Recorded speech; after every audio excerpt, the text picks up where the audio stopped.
Na-vlog ko yan last year. Tatlo pa sila dito. Kumain ka ng pansit para humaba ang iyong buhay. Mainit pa yan.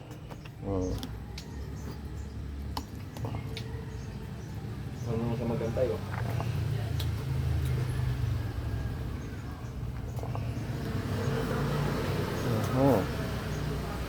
Haluin natin.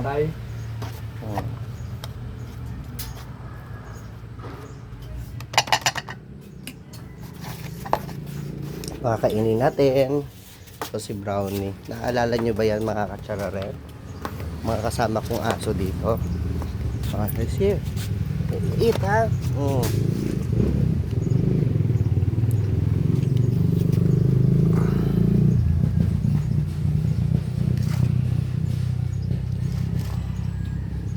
Nag-i-enjoy siya sa pansit.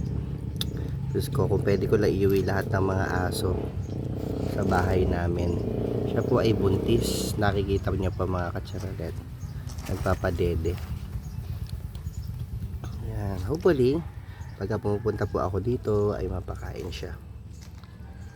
Diba? Mauubos na niya yung food niya. Galing. Gutom si Mommy Dog. For this day, nabusog siya. Naalala ko dati dito sa terminal ng Real Santa Maria, may driver po na pagka dumadating sinasalubong na po nila. Kasi lagi pong may pagkain na baon para sa kanya.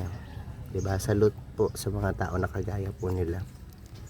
Yan. Diba? Naubos niya. Pansit at kanin mga katsararet. So hanggang sa muli, thank you for watching. Bye bye. Mauubos na po niya. Very good ang ating aso. Yan.